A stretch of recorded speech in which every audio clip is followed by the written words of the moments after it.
challenges for society and individuals. These unprecedented challenges to peace, cooperation, sustainable development, and human dignity affect this generation and the next. They compel us to unite, act, and work together upholding the role of international institutions, foremost among them the United Nations, regional organizations including ASEAN, to achieve the ultimate goal of ending war, abolishing all forms of oppression, exploitation, building peace and creating a better world to bring happiness to all mankind. In that spirit, I would like to share Vietnam's vision for a more peaceful, stable, cooperative, prosperous, and sustainable future for everyone. First, as peace and stability are the foundation for a prosperous future, we must promote observance of international law and UN Charter by all states, particularly the major powers. Each state must act responsibly, fulfill its commitments, and abide by international law and UN Charter, including fundamental principles such as the peaceful settlement of disputes, non-use of force, sovereign equality, territorial integrity, and respect for the political systems chosen by the people of each nation.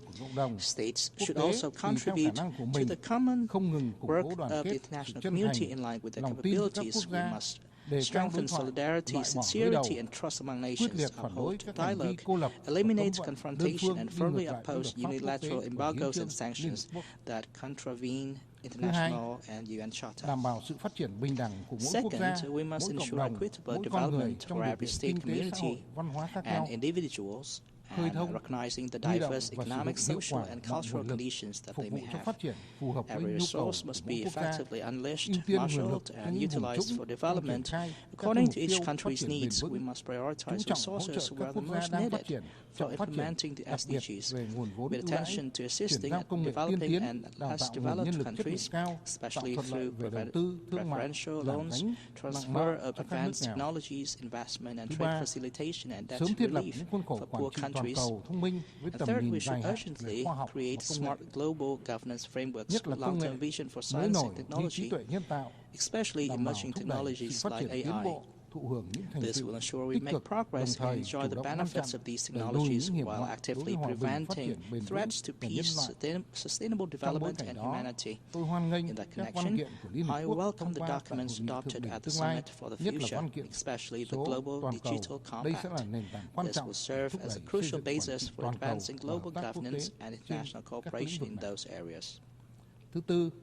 Fourth, we should adopt innovative thinking to build a transformative future across all sectors, focusing on digital transformation, green transition, and global governance transformation. Green transition and digital transformation are essential tools for countries, especially developing ones, to build resilience and self-reliance, enabling a timely and active prevention of and response to shocks, crises, and potential disasters.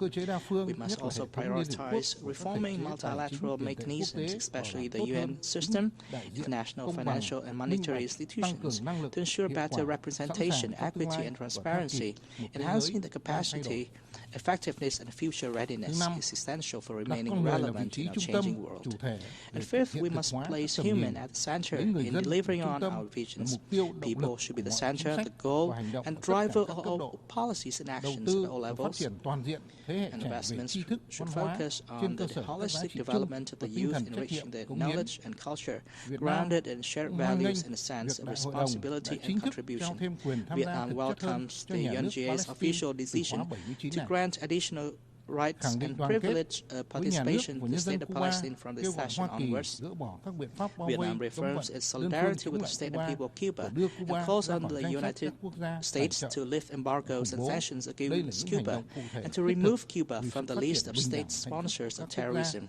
We need to vigorously promote such actions, since they are practical ways to foster equitable development and happiness for all.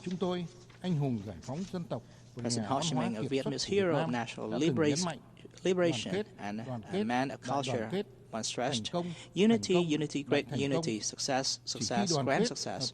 Only through unity and cooperation with trust and by thinking and acting as one can we build a world of peace, sustainable development, and human dignity for the present and future generations, ensuring no one is left behind. In today's rapidly changing world, each state plays a vital role in the grand orchestration of our era, Vietnam is making every effort to move forward toward a future of peace, stability, prosperity, and sustainability, not only for all our people, but also for all nations worldwide. This is Vietnam's vision, goal, and strong commitments to the international community today and tomorrow. Thank you for your kind attention. On behalf of the Assembly, I wish to thank the State President of the Socialist Republic of Vietnam.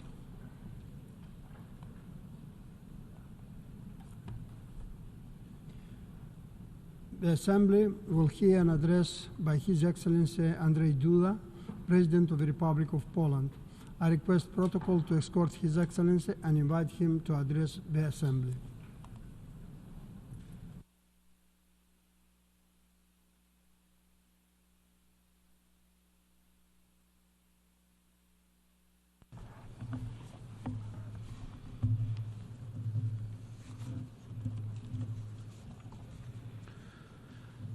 Distinguished Mr. President, Your Excellencies, honorable delegates, I would like to express my sincere congratulations to His Excellency Mr. Philemon Yang on his election to the honorable position of President of the 79th session of the United Nations General Assembly. Poland fully supports your mission, sir, and wishes you every success. I also extend my thanks to His Excellency Mr. Denis Francis for his effective presidency during the previous 78th session. Mr. President, ladies and gentlemen, I'm honored to address the United Nations General Assembly for the 10th time as the President of Poland. All the more so because today we are facing huge global challenges that require our solidarity, cooperation, and determination. Our presence here reminds us of the mission for the fulfillment of which the United Nations was established after the terrible tragedy of the World War II, to prevent further conflicts and ensure world peace.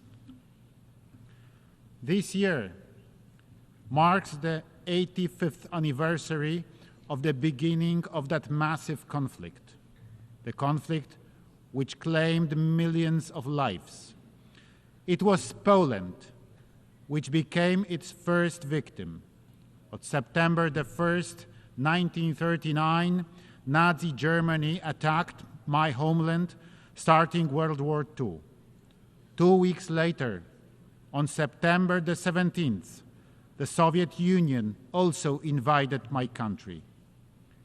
As the ally of Nazi Germany fulfilling the agreement between Hitler and Stalin, so-called Ribbentrop-Molotov Pact, both aggressors deprived us of our independence.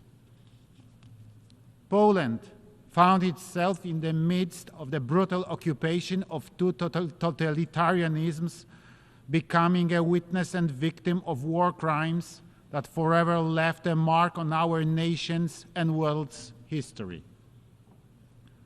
In my country, we know very well what war is, and we know what drama and suffering it brings.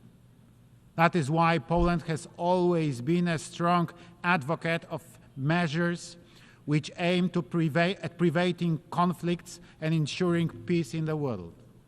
Our history and experiences incline us to constantly recall the need to respect international law and protect the sovereignty of states. Ladies and gentlemen, today we are facing yet again an extremely serious threat to global security.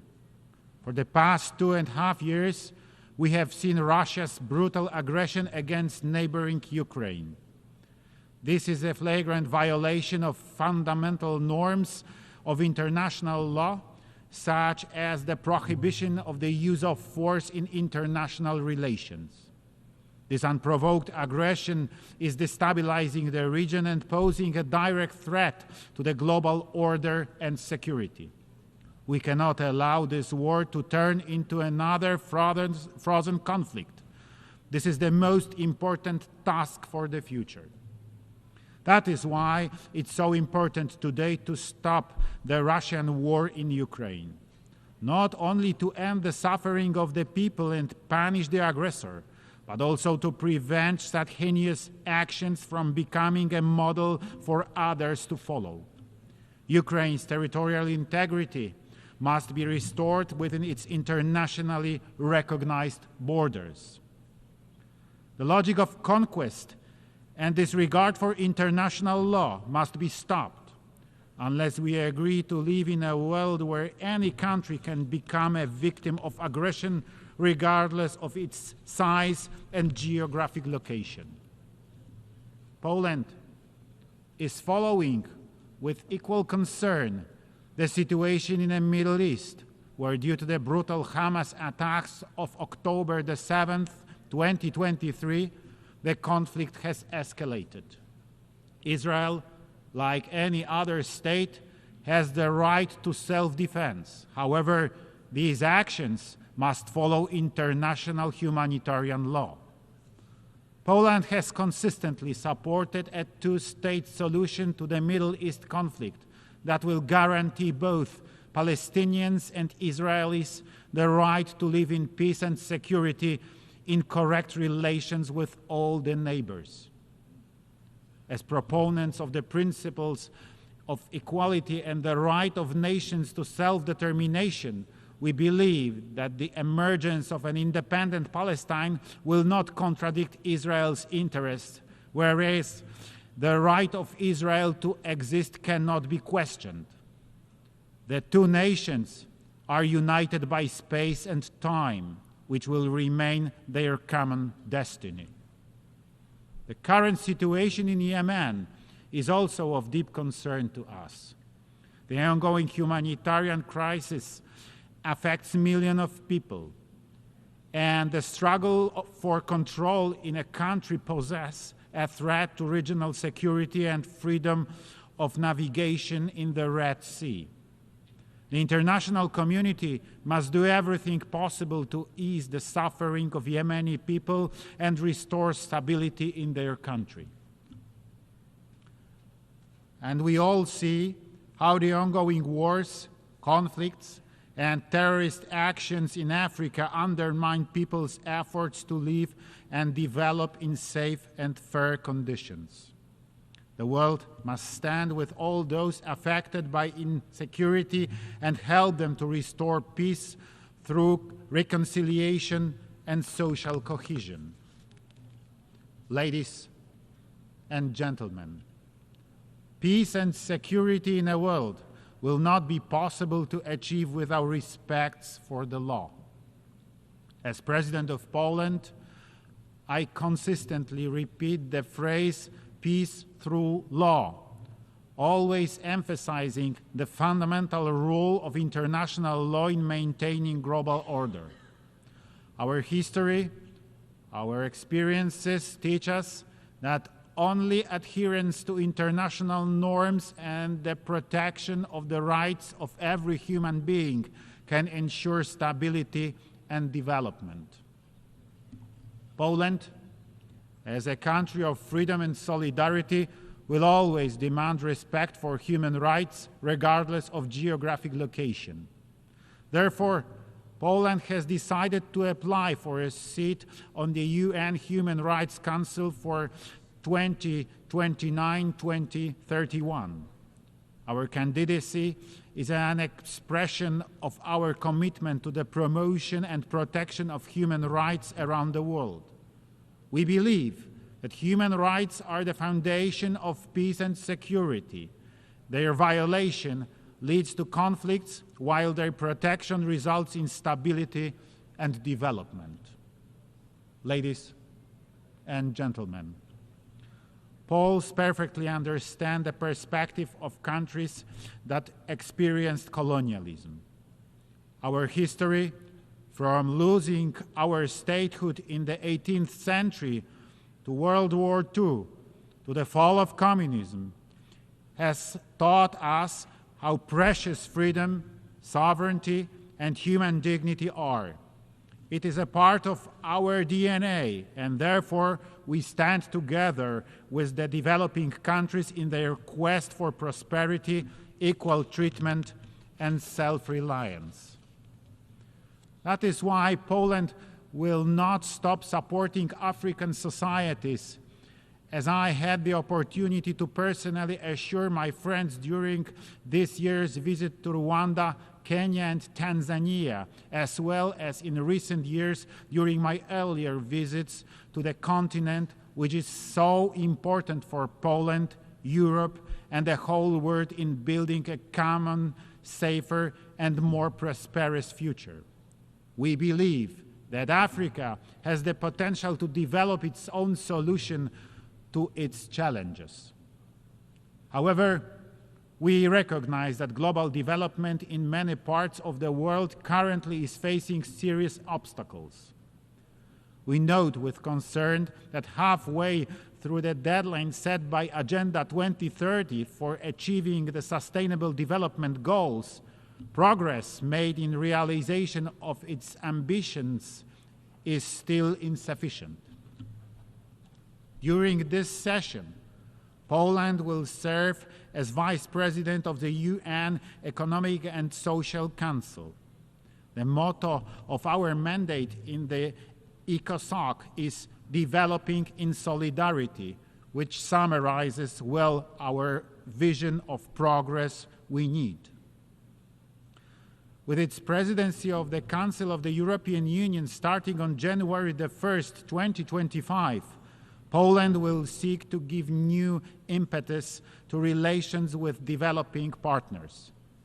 There is a need for better cooperation, real partnership, more solidarity. Ladies and gentlemen, next year we will celebrate the 80th anniversary of the United Nations. Despite its imperfections, the UN remains the foundation of the world order, allowing us to work together for peace, development, and human dignity. We believe that the Summit for the Future has given us an opportunity to reflect on the effectiveness of our work and the possibility of improving the UN structures to make them more responsive to contemporary challenges. Poland is ready to discuss reforms to the Security Council, other key UN bodies, as well as international financial institutions.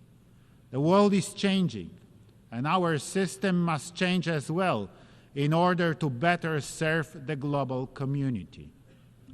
Ladies and gentlemen, distinguished delegates, our common commitment enshrined in the UN Charter sounds to save succeeding generations from the scourge of war.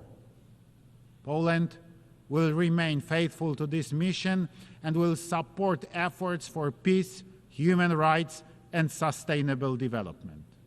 Thank you for your attention, and I wish us all fruitful deliberations. Thank you. On behalf of the Assembly, I wish to thank the President of the Republic of Poland.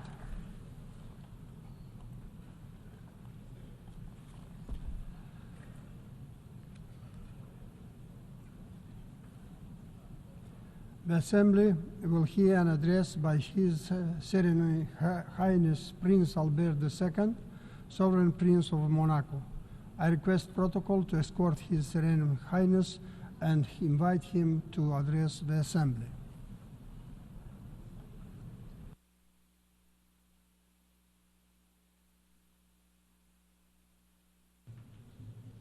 Mr. President of the General Assembly, Mr. Secretary General, Heads of State and Government, Excellencies, ladies and gentlemen. Almost 80 years ago, the United Nations Charter was born and laid the foundations of our organization to preserve future generations from the scourge of war. The founders then had a firm conviction that there was no power more legitimate than that we vested collectively in this new international organisation.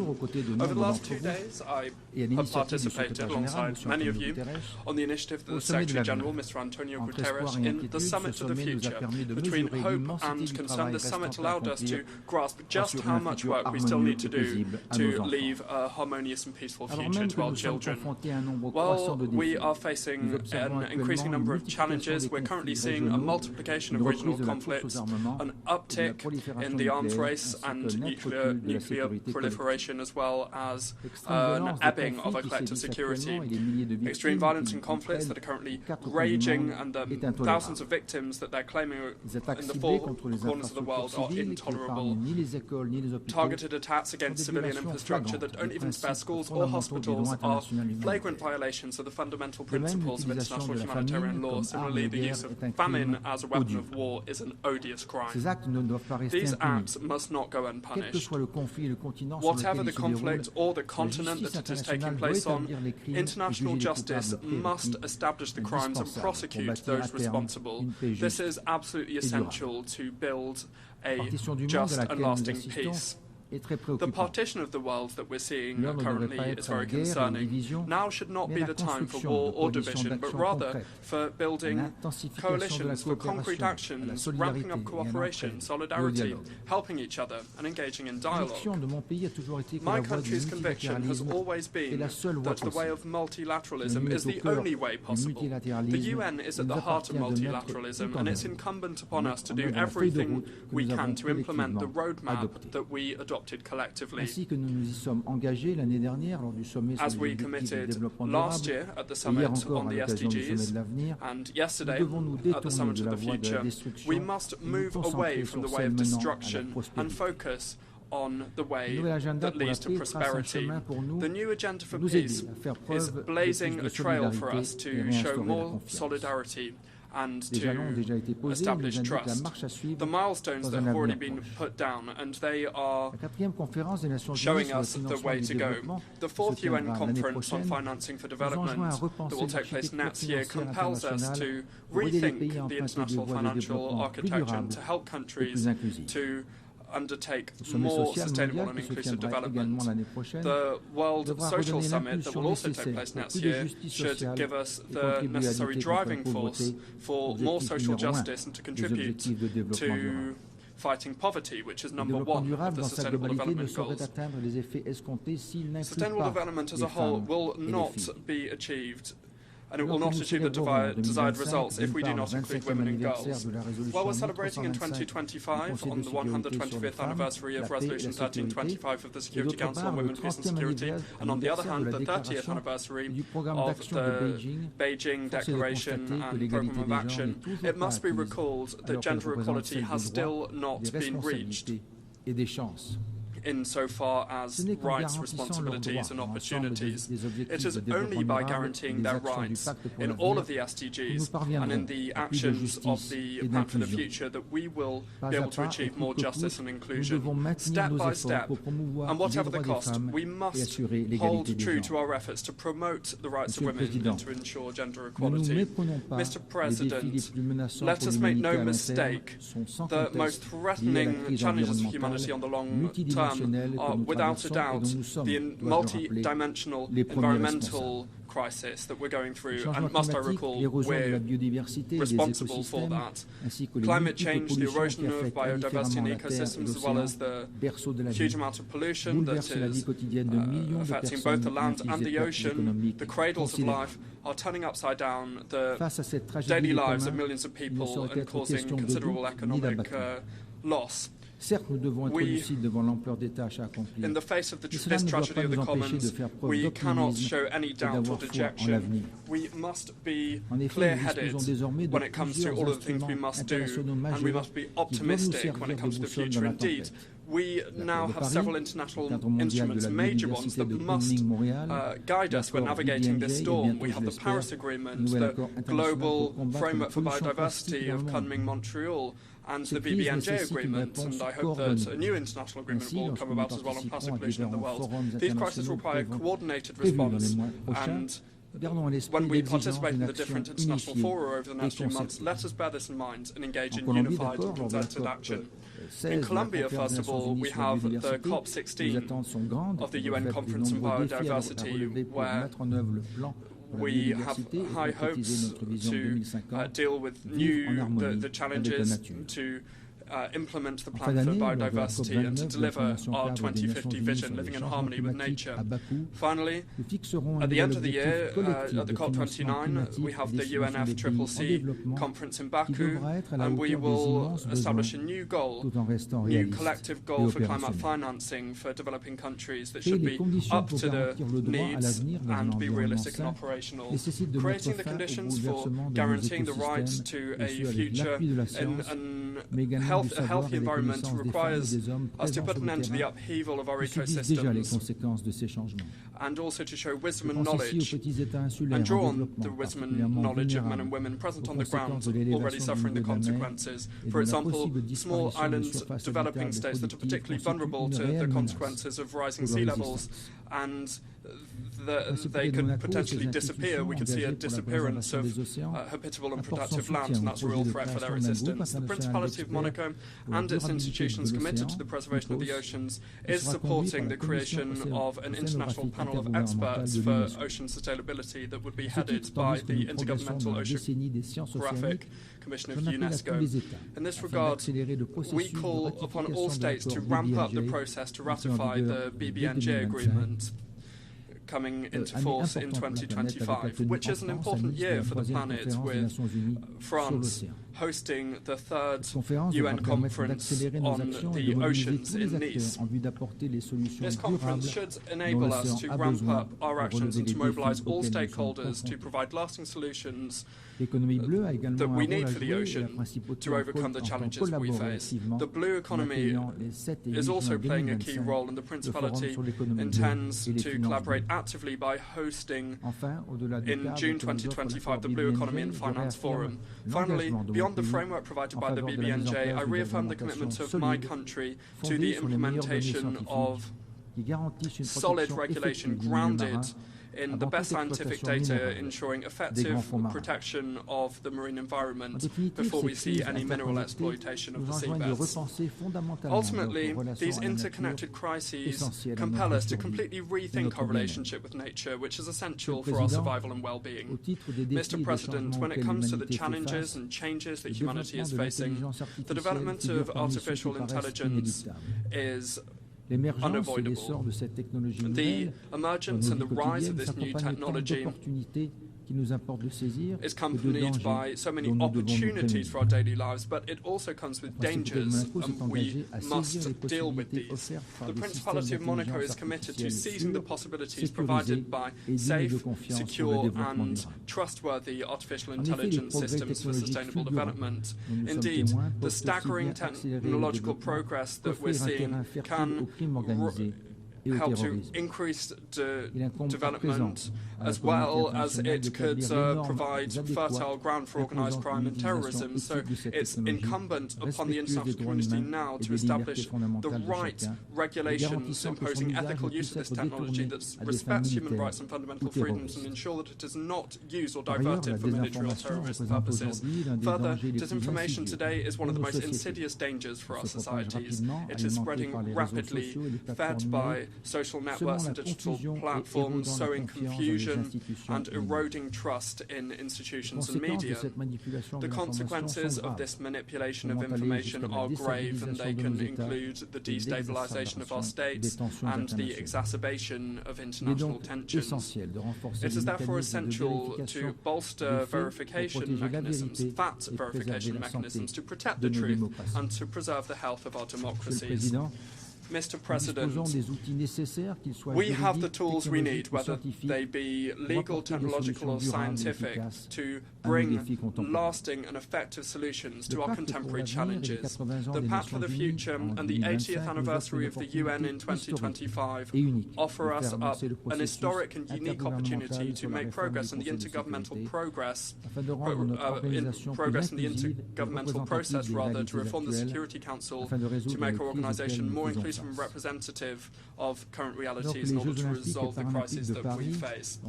While the Olympic Games and Paralympic Games in Paris were a resounding success, the athletes showed us that efforts and perseverance, including in adversity, lead to victory.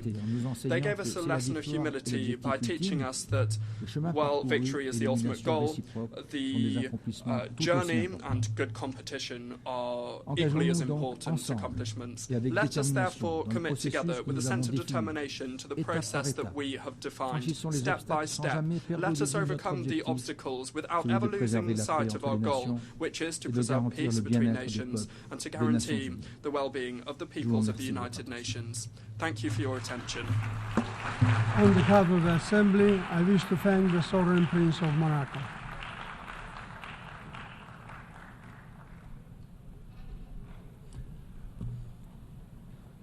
The Assembly will hear an address by His Excellency David Renbok Adeg, President and Head of State of the Republic of Nauru.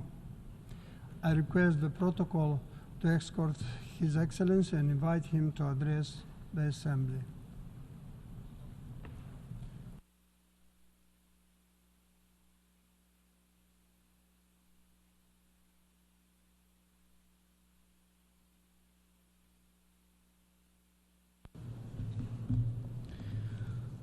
Mr. President, Mr. Secretary General, Excellencies and distinguished delegates.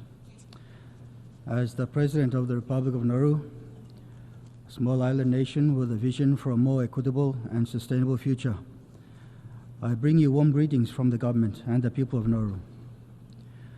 In this 79th session of the United Nations General Assembly, we gather at a time of unprecedented global challenge and opportunity. As we navigate the complexities of the 21st century, Nauru remains committed to the principles of sovereignty, self-determination, and international cooperation that have guided our collective progress since the UN's founding. Mr. President, as a nation surrounded by the ocean, Nauru has a vested interest in the responsible stewardship of the ocean's marine resources. We have been at the forefront of international efforts to protect and sustainably use the ocean's resources, including developing and adopting the BBNJ agreement and exploring the wealth of the deep seabeds mineral resources in line with our objectives under the 2050 Blue Pacific Strategy. The greatest risk we face is not the potential environmental impacts of mineral recovery, but the risk of inaction. There is a risk of failing to seize the opportunity to transform to renewable energy and to decarbonize our planet. We cannot let fear and misinformation hold us back. Instead, we must use the knowledge we have gathered wisely to ensure that deep-sea mineral recovery, under the principle of the common heritage of mankind, does not compromise the integrity of our marine environment. This is not just an economic opportunity, it is an environmental imperative. We therefore call on the international community not to ignore the science and progress we have made. Instead, we urge you and the International Seabed Authority Council to work with us to establish and adopt robust regulations necessary for the conservation and sustainable use of marine resources. We have the science, we have the technology, and we have the imperative. Let us rise to the challenge and opportunity before us, employing our investments for the good of all, and let the time for action be now. Mr. President, Nauru's story is not one of despair, but of resilience. Our people have thrived for centuries, living in harmony with the land and the sea. Today we adapt, we innovate, and we persevere. We are exploring new frontiers because even as we fight against the effects of climate change, we must also adapt to the reality that is upon us. Through initiatives like the Higher Ground Project, we are reclaiming land, strengthening our infrastructure, and securing our future. Adaptation initiatives to address modern challenges and concerns demand more than technical expertise. They require substantial financial resources, which is an ongoing struggle. When it comes to climate finance, we are too often relegated to the back of the queue. We must also address the critical issue of access to basic financial services.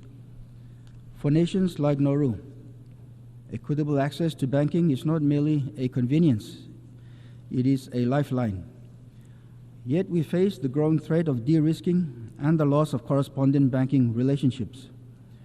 This challenge transcends financial concerns. It strikes at the heart of our sovereignty and our dignity. Our nation's struggles cannot be measured by income alone. We are vulnerable in myriad ways, and the global financial system must evolve to reflect this complex reality. We are encouraged by the recent adoption of the Multidimensional Vulnerability Index, or the MVI, and we further call upon the World Bank, IMF, IFI, and MDBs to integrate the MVI into their frameworks. It is not just another statistic, it is a tool that provides a more accurate picture of our national circumstances, our strengths, our challenges, our potential. Mr. President, one of the most pressing issues of our time is the rising tensions between global powers. Nauru has long believed in the importance of maintaining good relations with all nations, great and small. We are friends to all and enemies to none, guided by our national motto, God's will first. Our restored diplomatic relations with the People's Republic of China are a testament that even the largest and the smallest of countries can find common ground and work towards mutual benefit. Nauru is proud of our strong and growing relationship with China, and I take this opportunity to further commend their recent agreements with Japan on the ocean discharge of Fukushima nuclear contaminated water. This historic accord represents a significant step towards addressing a pressing issue of global concern. Mr. President, as a staunch friend, we continue to call for an immediate and unconditional end to the decades-long embargo imposed on Cuba.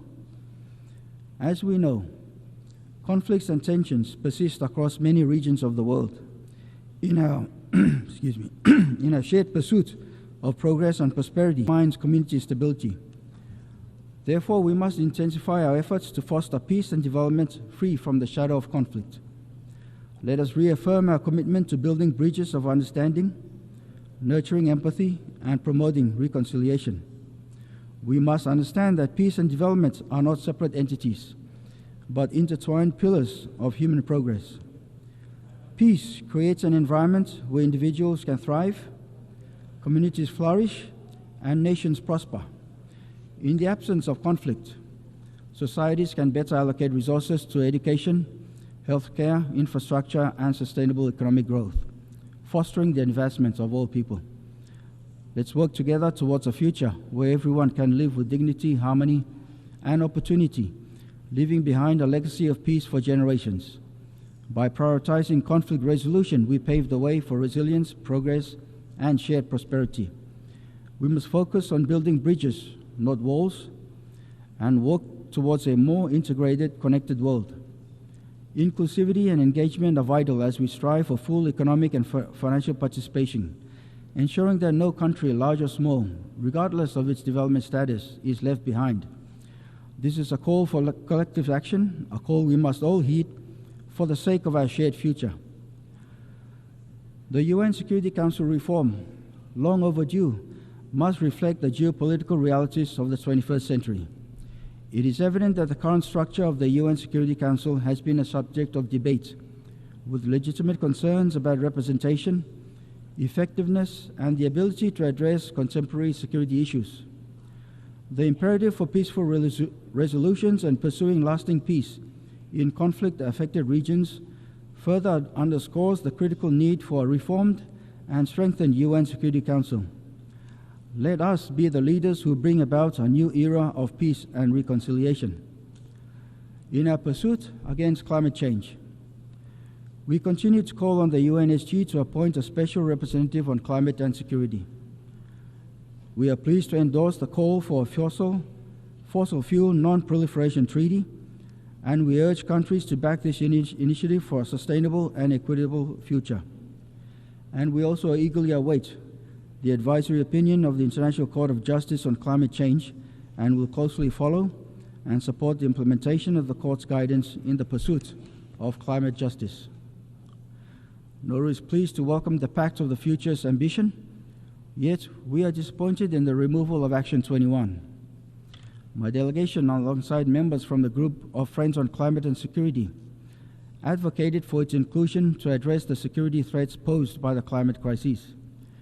Removal of Action 21 was a non-negotiable issue, and despite our flexibility to compromise, it is vital to stress the gravity of our decision. Mr. President, before I conclude, I call on the following. To the developed nations, we say, recognize your historical responsibility for emissions and honor your obligations under the Paris Agreement. Provide the climate finance and technology transfer you have promised.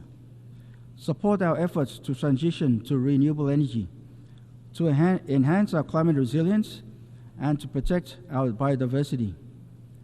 And to those who seek to block our efforts in sourcing renewable energy resources, do not dismiss the potential of deep-sea minerals outright. Do not ignore the science and the progress we have made.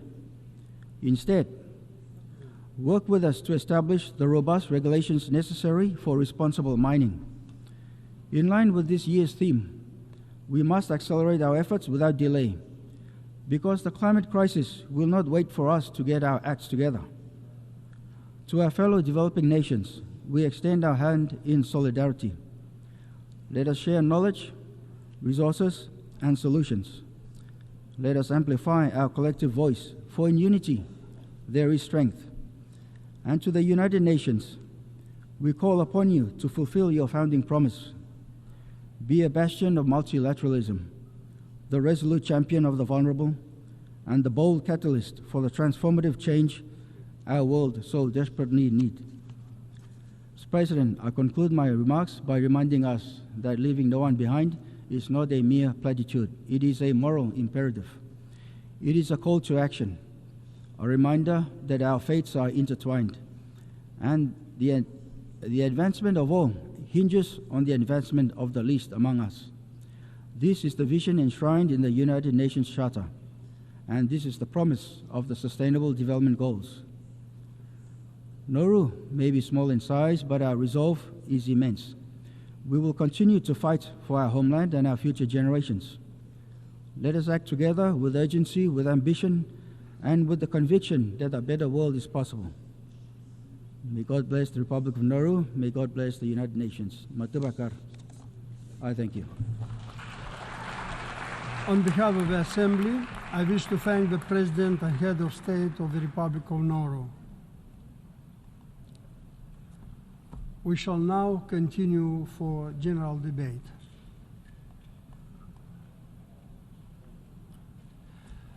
The Assembly will hear an address by His Excellency Kashim Shettima, Vice President of the Federal Republic of Nigeria. I request protocol to escort His Excellency and invite him to address the Assembly.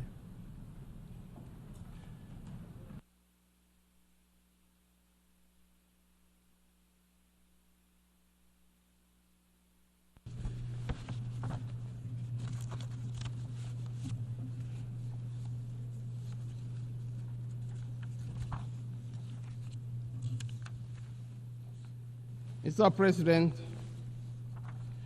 Your Excellencies, heads of delegation, distinguished ladies and gentlemen. Mr. President, as you assume the leadership of this august assembly, our world is confronted by profound moral questions that will require more than the habitual remarks from this elevated podium to resolve. These are questions about the ultimate purpose of our organization, the United Nations itself, and how it can remain relevant and resilient. It is with this sentiment that I convey to you the warm and fraternal greetings of my countrymen and women, and to congratulate you on your assumption of the presidency of this assembly. Let me assure you of the full cooperation of my delegation in discharging your honorary responsibilities during your tenure. In the same vein, I wish to extend my appreciation to your predecessor, His Excellency Dennis Francis, for the many remarkable achievements recorded during his stewardship. It gives me particular pleasure to commend His Excellency Antonio Guterres, the Secretary General of the United Nations, for his commitment to the cause of peace and development and the democratization of the United Nations to reflect the need to correct the historic injustice that has been done to Africa. I am also delighted to note the steadfast support given to the Secretary General by our own sister and compatriot, Amina Mohammed, Deputy Secretary General, while sharing the burden of leadership and responsibility in leading a complex organization like the United Nations. Mr. President, the theme of this year's General Assembly leaves us in no doubt that there is still work to be done to bridge the gap between the aspirations and the realities confronting our world today. It also underscores the need to remind ourselves that the United Nations stands for inclusiveness, anchored on the tripod of peace, sustainable development, and human rights.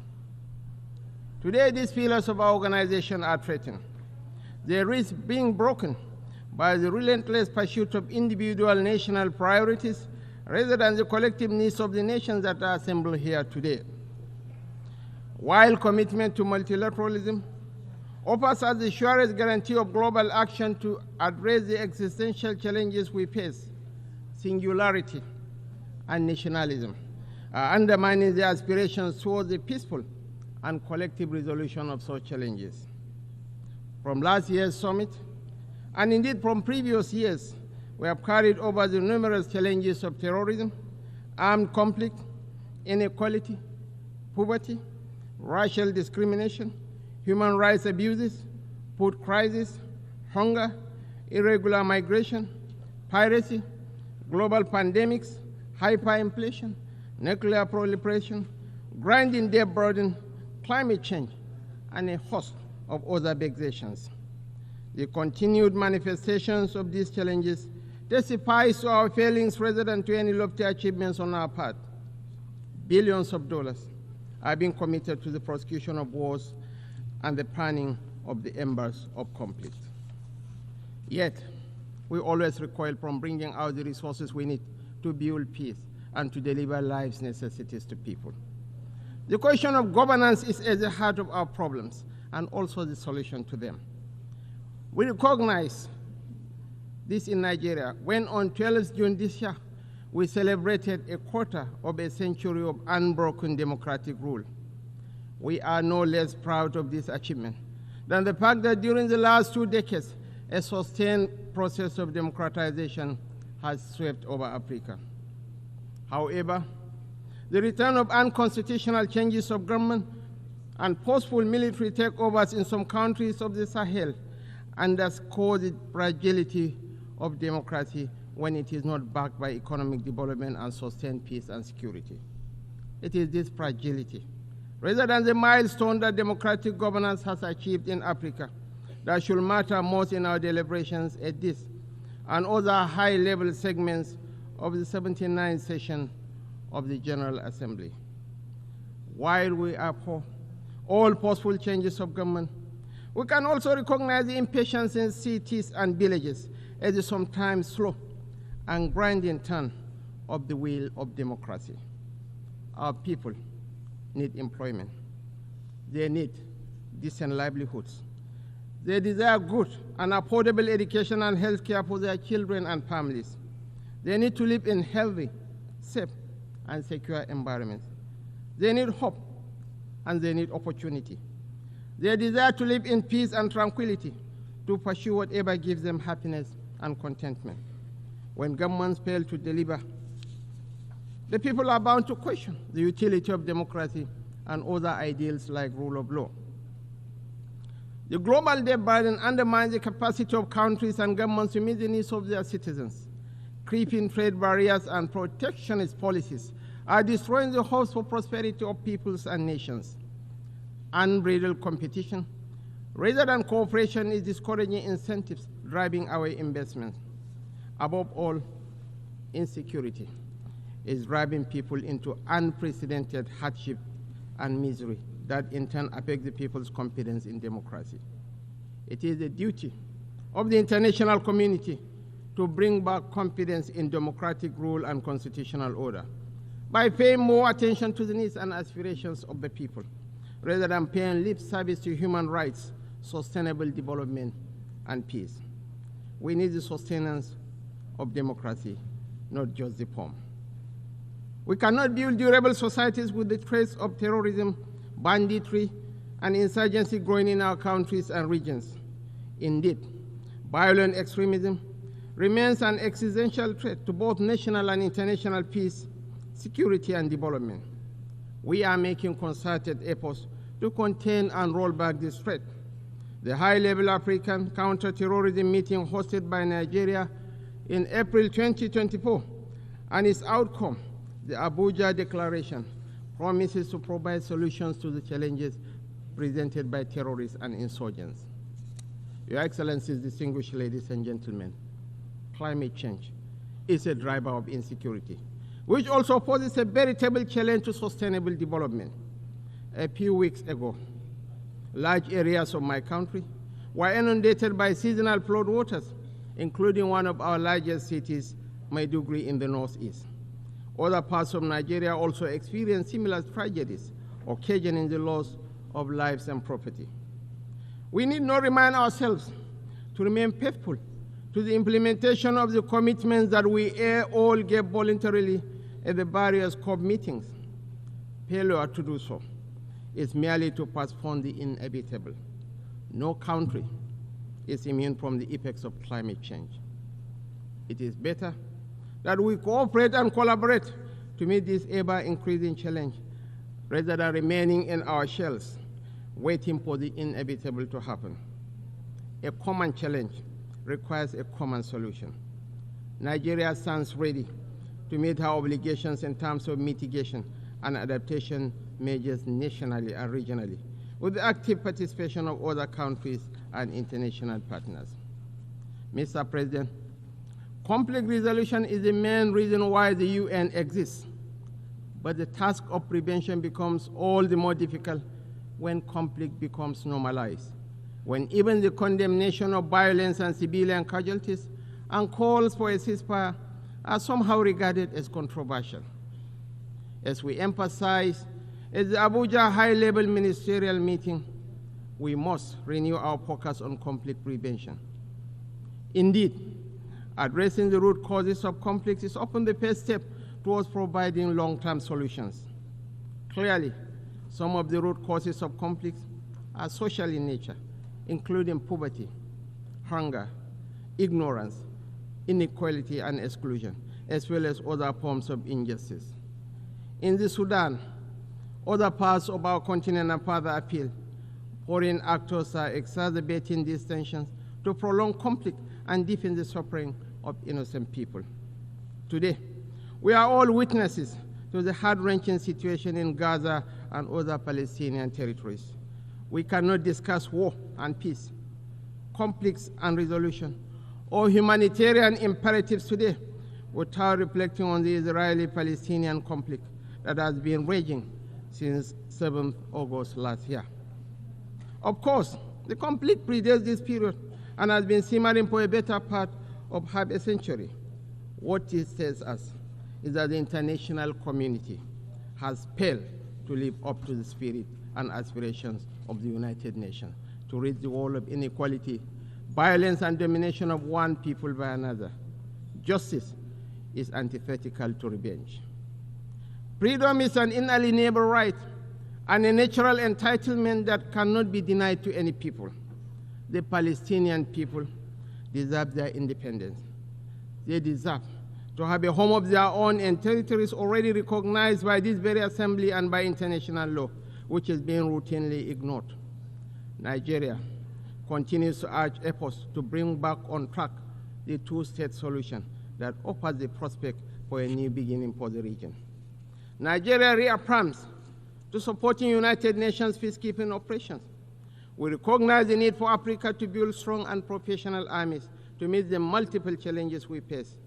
Consequently, we reiterate the call for international support to operationalize the African standby force, in addition to the provision of requisite support and resources to ensure the upgrade, take-up, and effectiveness of a center of excellence on issues of counterterrorism in Africa.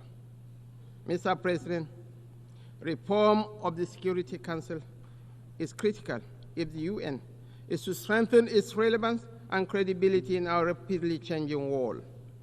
Some permanent members of the United Nations Security Council have offered encouraging, if tentative, indications of support on the issue of reform of the Council. We welcome the change in tone and urge an acceleration in momentum to the process. The Security Council should be expanded in the permanent and non-permanent member categories to reflect the diversity and plurality of the world. We fully support the efforts of the Secretary General Guterres in this regard. Africa must be accorded the respect that it deserves in the Security Council. Our continent deserves a place in the permanent members category of the Security Council with the same rights and responsibilities as other permanent members. Mr. President, your assumption of the stewardship of the General Assembly presupposes that you will be seized with the progress of the implementation of the UN's Sustainable Development Goals.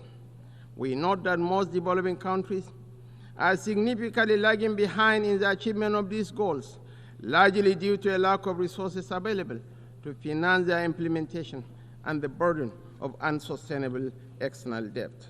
It is our expectation that the adoption of the Pact of the Future for the future will change the narrative, reposition economies, and translate into concrete measures that provide solutions to the challenges faced by developing and least developed countries. This is particularly significant in our region and the Sahel, where human development indices are low and depressing. It is for this reason that we reiterate the call by countries, especially of the Global South, for reform of the international financial architecture and promotion of a rules-based, non-discriminatory, open, fair, inclusive, equitable, and transparent multilateral trading system. We are aware of the debilitating impacts of corruption on global prosperity and national progress. Process of corruption and illicit financial flows constitute a huge chunk of resources needed for sustainable development.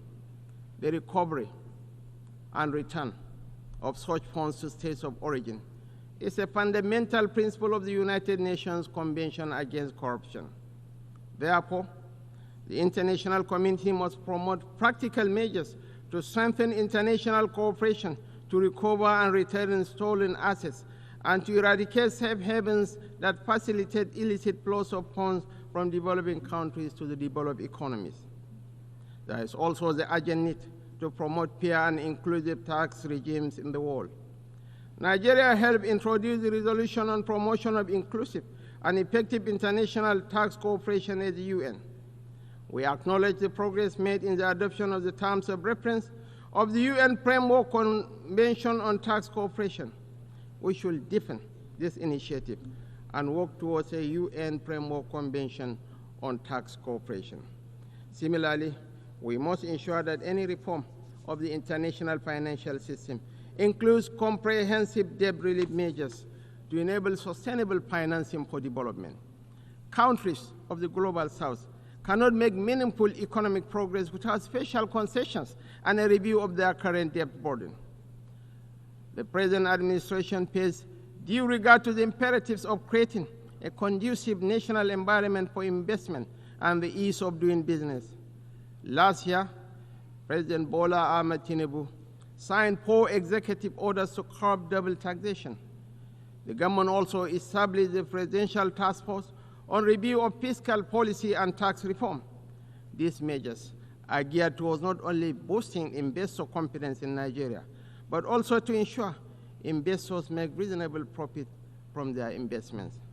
Mr. President, Your Excellencies, distinguished ladies and gentlemen, while the world is transitioning into the 4th industrial revolution, Africa remains energy deficient. The push for the accelerated implementation of SDG 7, affordable and clean energy, therefore, must take into account Africa's precarious situation. Nigeria believes that natural gas remains central to the search for solutions to the energy challenges that Africa and the international community face. Access to affordable, reliable, cleaner sources of energy is more than an environmental or developmental issue. It is a key factor in social peace and international security. Mr. President, Nigeria remains unwavering in its commitment to SDG 13, climate action, including the net zero ambition and transition from fossil fuel energy to clean energy. As a demonstration of this commitment, the government established the Presidential Committee on Climate Action and Green Economy Solutions and appointed a special presidential envoy on climate action. We will redouble our efforts to address the challenges posed by climate change, including the urgent need to transition from fossil fuel energy. Yet, such commitments must be juxtaposed with the principle of common but differentiated responsibilities and the relevant provisions of the Paris Climate Agreement back in 2015.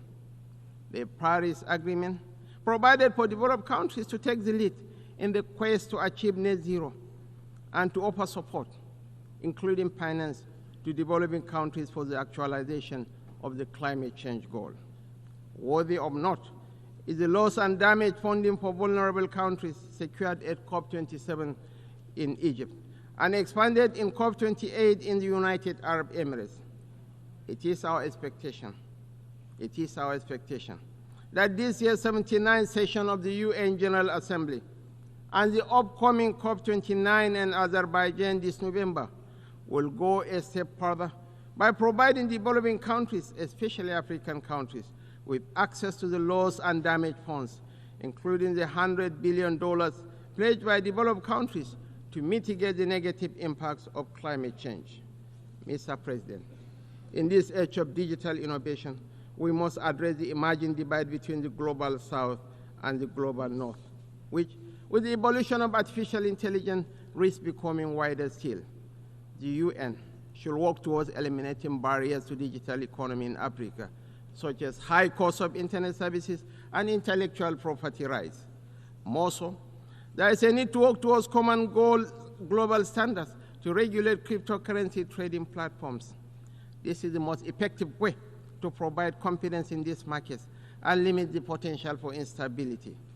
Our own experience in Nigeria, as in other countries, shows that new technologies, when not properly regulated, can facilitate organized crime, violent extremism, and human trafficking.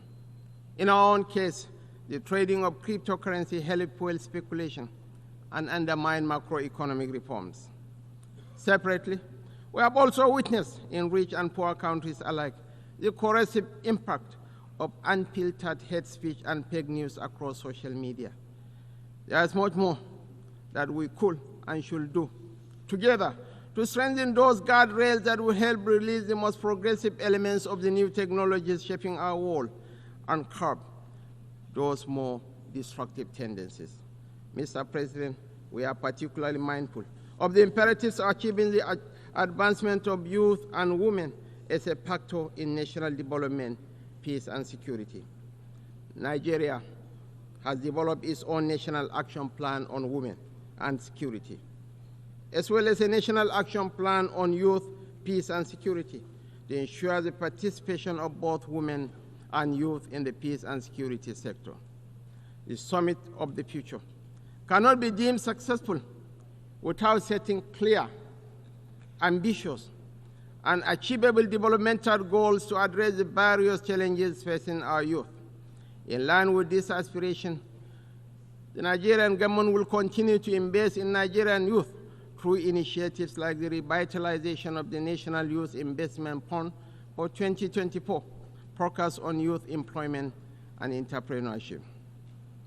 Mr. President, as much as the global family still grapples with the crippling consequences of the COVID-19 pandemic, the greatest lesson that we have learned is never again to take any health situation with levity. In line with SDG 3, we must continue to work together to ensure the good health and well-being of all. There is no disease that should be relegated to the background due to some perceived classification of their seriousness or importance. Mr. President, migration is a complex and polarizing issue that impacts on rich and poor countries alike. Nigeria is a country of origin, transit, and destination. We are a major stakeholder in the global migration dynamic, and understands the challenges and benefits it brings. Accordingly, I wish to reiterate our support for the Global Compact for Safe, Orderly, and Regular Migration, GCM. The GCM, which all of us should continue to support, represents our collective efforts at providing major safeguards for the treatment of migrants. Mr. President, I will conclude by reaffirming Nigeria's steadfast commitment to the deepening of multilateralism.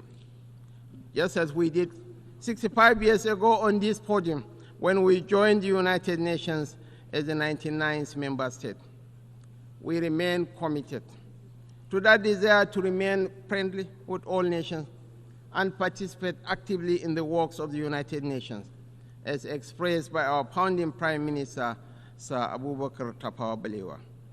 It is my hope that our deliberations this year will result in solutions that will address our collective challenges and accelerate the attainment of the Sustainable Development Goals, as well as the advancement of peace and human dignity for the sake of present and future generations. I thank you all. On behalf of the Assembly, I wish to thank the Vice President of the Federal Republic of Nigeria.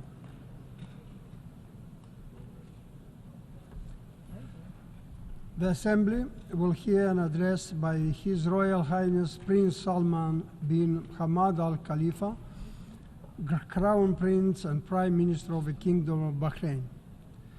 I request protocol to escort His Royal Highness and invite him to address the Assembly.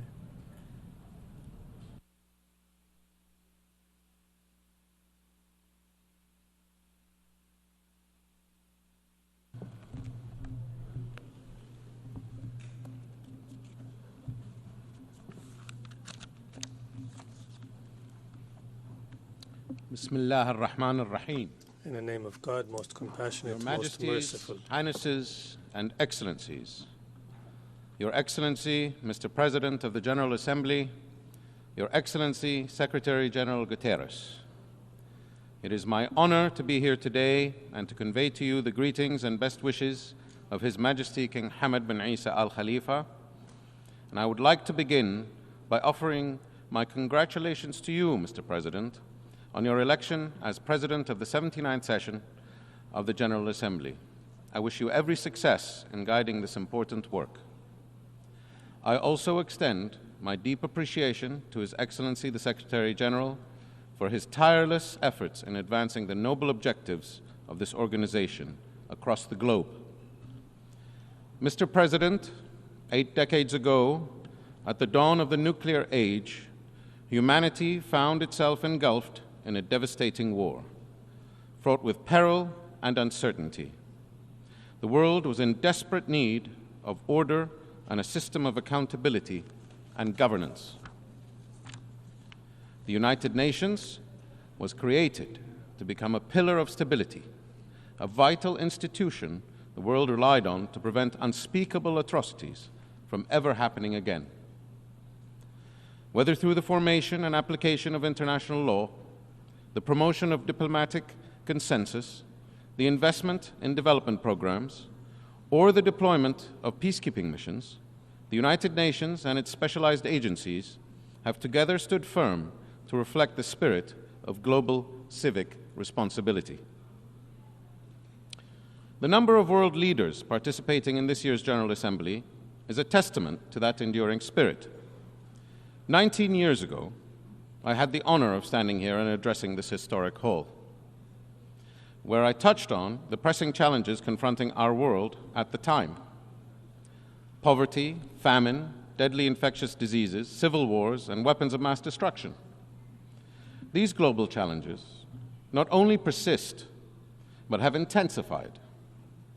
We find ourselves in a far more dangerous and unpredictable time due to major tectonic shifts in the global geopolitical order. In addition, revolutionary new technologies have emerged that will fundamentally reshape the world as we know it. Environmental and health challenges that know no borders have also multiplied and grown in complexity, requiring us all to work together regardless of our differences. Mr. President, the very systems designed to uphold the international order are under strain. 80 years after its formation, as the threats and challenges we collectively face evolve, this important institution, which our global community relies on to safeguard the international rules-based order, must evolve as well. Today, we support the calls for reform of the United Nations to ensure that it reflects current geopolitical realities so that it is equipped to continue carrying out its important global mandate for decades to come. This reform should be holistic, consensus-driven, and encompass all the decision-making bodies of the United Nations, including the UN Security Council. The peace dividend that followed the end of the Cold War is now a distant memory. Today, we stand on the precipice of a new era with new challenges, and we must recommit to peace as the bedrock on which we build collective prosperity and enduring hope for all.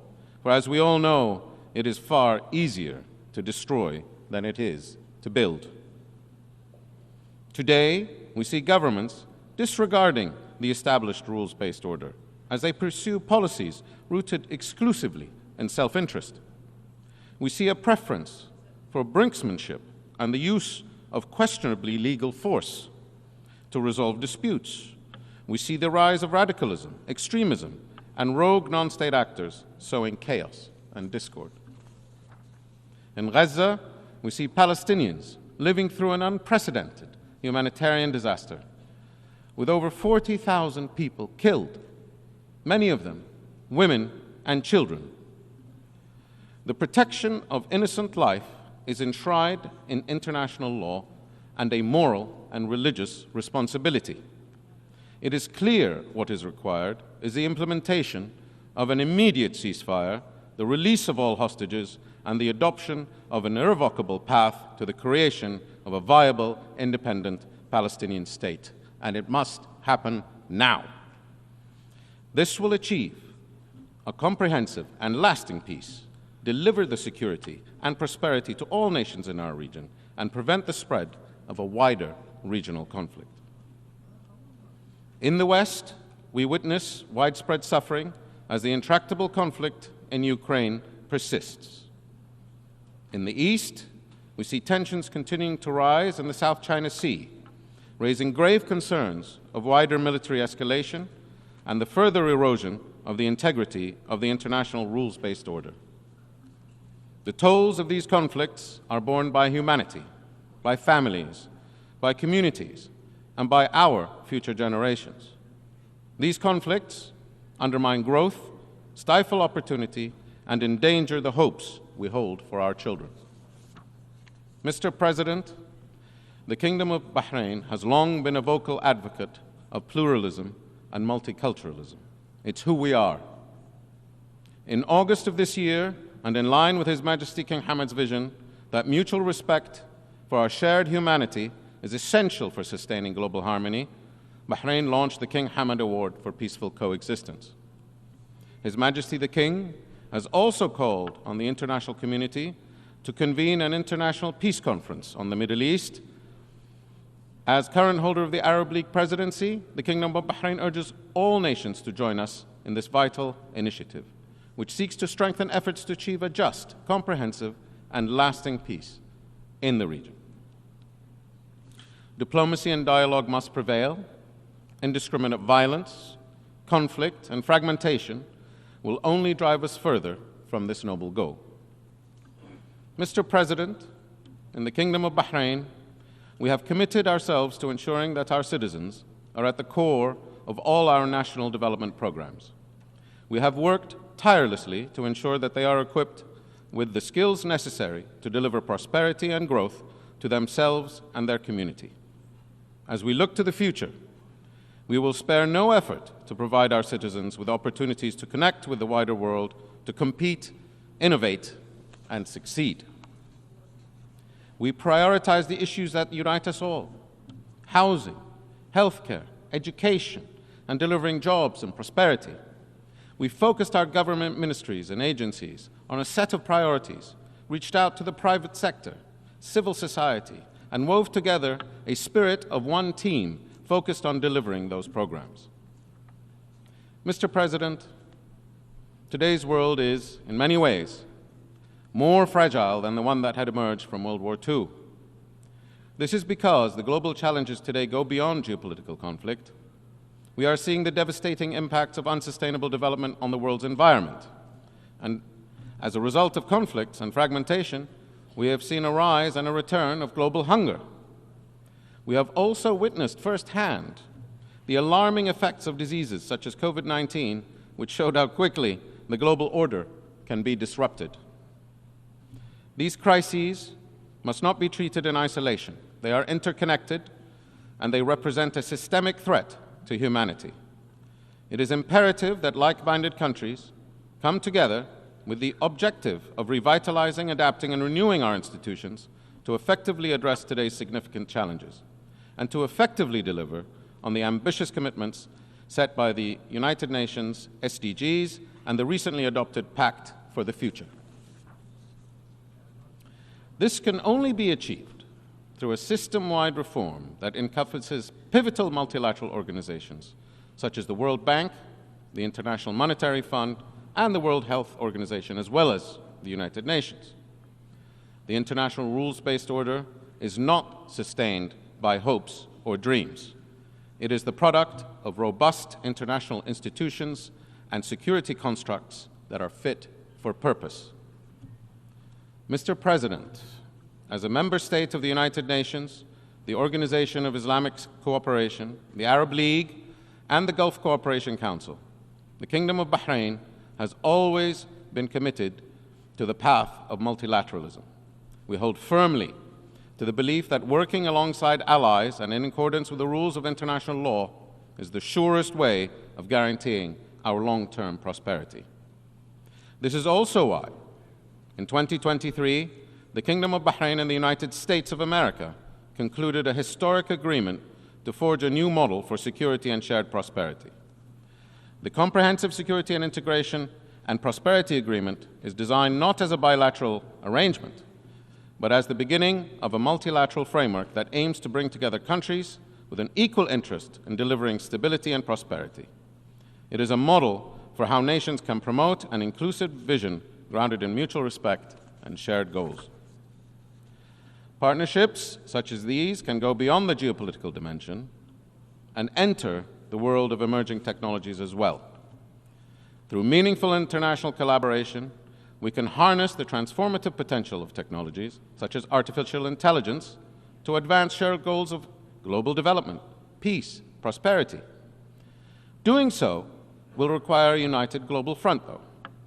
And today, we call for an international treaty governing the development of artificial intelligence to ensure that these technologies contribute to peace rather than exacerbate existing conflicts, and that they become forces for creation and innovation, not destruction and division.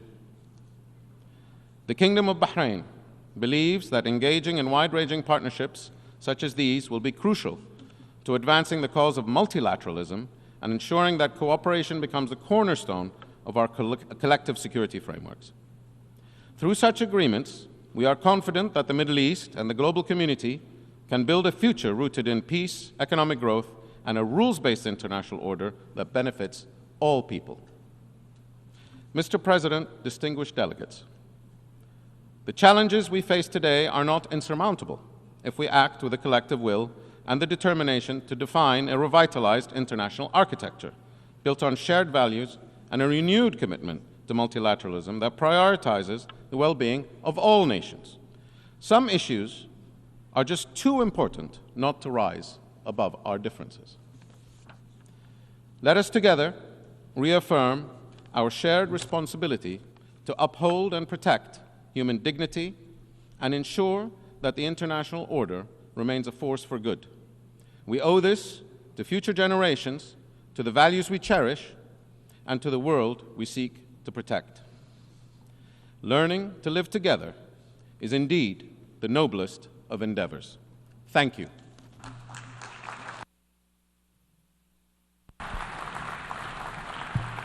On behalf of the Assembly, I wish to thank the Crown Prince and Prime Minister of the Kingdom of Bahrain.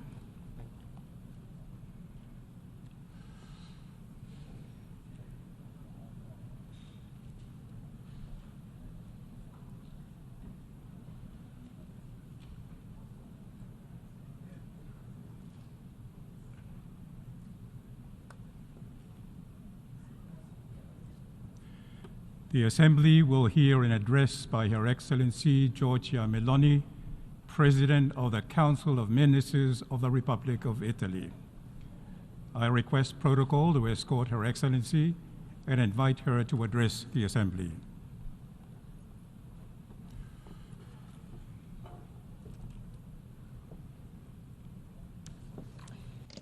Signor Presidente, Mr. President, Signor Segretario Mr. Generale, Secretary General, colleghi delegati, fellow signore delegates, e ladies signori. and gentlemen.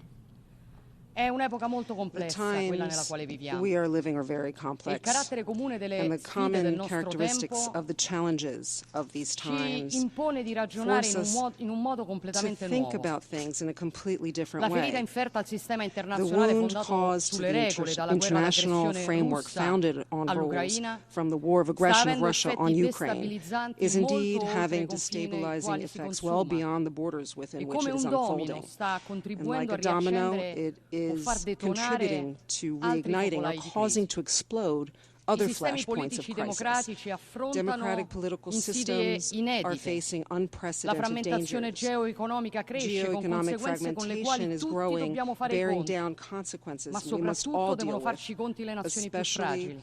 the more fragile Il nations. cammino per la riduzione The delle path emissioni toward a ambientali è un reduction bivio in environmental stretto emissions is tra at a approcci crossroad ideologici in e scarsa between solidarietà, ideological soprattutto approaches dei principali and emettitori scarce di gas a solidarity, effetto serra. especially from the major La emitters of scarsità greenhouse di acqua e di gases. The energia scarcity incidono of sempre water più and energy have profondamente an sullo ever sviluppo, deeper impact on sulla development, sicurezza alimentare, on sulla food stabilità security, sociale and the social e di stability intere comunità. of entire communities. L'utilizzo strumentale The della fede instrumental use of religiosa religious faith diventa has fattore di become tensione a o source peggio of fattore di tensions or worse, of persecuzione. Sono persecution. milioni There are hundreds nel mondo le of persone millions che of people soffrono a throughout the causa della world loro that professione di suffer fede due to their e al primo profession of posto come faith. vittime ci And sono i at the top, cristiani. as victims, there are Christians. Assistiamo al We dirompente are avvento dell'intelligenza witnessing the artificiale groundbreaking advent generativa, una of rivoluzione generative che artificial pone interrogativi intelligence, del a tutto inediti, revolution that anche se brings io us non to sono ask certa questions we could never che imagine. dovremmo Although I'm chiamarla not certain it is intelligenza. correct to call it intelligence, Intelligente è chi fa le because domande, the non chi dà le intelligent being is risposte the one who processando asks dei the dati. questions, not the one to give In ogni answers caso through si data tratta di una processing. tecnologia Either che, a way, differenza it's di a tutte quelle che technology abbiamo visto that, nel unlike corso all della the storia, innovations we've seen through the course of disegna un history, mondo nel quale sets il a progresso blueprint non for a world in ottimizza which più le progress is no longer competenze meant umane, to ma optimize può human capacities, sostituirle, but to con replace them conseguenze che with rischiano di essere consequences drammatiche that risk being soprattutto nel dramatic, mercato especially del lavoro, in the labor market, verticalizzando, concentrando verticalizing sempre di and più la ricchezza. concentrating wealth even more. Non a caso l'Italia ha It is voluto che not by questo tema chance fosse that al Italy centro wanted this della to be sua at the presidenza del top of its G7, agenda of its perché G7 vogliamo fare la presidency, nostra because parte nella we want to do our definizione di una part in governance defining a globale global governance dell'intelligenza for artificiale artificial che sia intelligence capace di conciliare capable of innovazione, reconciling diritti, innovation, lavoro, rights, labor, proprietà intellettuale, intellectual libertà di property, espressione, freedom of democrazia. expression, democracy. Questa This complessità, complexity, animata da sfide che sono compounded profondamente by profoundly interconnesse tra loro, interconnected ci challenges, dice prima di tutto una tells us cosa. first and foremost one I thing: problemi del the cosiddetto problems sud of the global globale sono south anche i are problemi del also the nord del problems mondo of the e global north, viceversa. and vice versa. Non esistono più There are blocchi no longer omogenei homogeneous e blocks, and l'interdipendenza the dei nostri destini interdependence è of our un destinies fatto. is a fact. Per questo noi For siamo this chiamati reason, a we are ragionare called fuori to think dagli schemi che abbiamo differently conosciuto from nel the passato. past. La sfida è un cambio The deciso di challenge paradigma is nei to make a rapporti tra le firm nazioni e paradigm nel shift in our funzionamento relations degli among organismi nations and in the multilaterali. functioning of E multilateral l'obiettivo organisms. è The costruire goal un is to modello di build a cooperazione model of completamente cooperation nuovo. that is completely new. Personalmente sono I convinta che personally questo nuovo believe that modello this new possa e model debba can and fondarsi must be based su alcuni on a principi few, purtroppo non scontati: unfortunately not il granted, rispetto principles, reciproco, that is la mutual concretezza, respect, la condivisione. fellowship,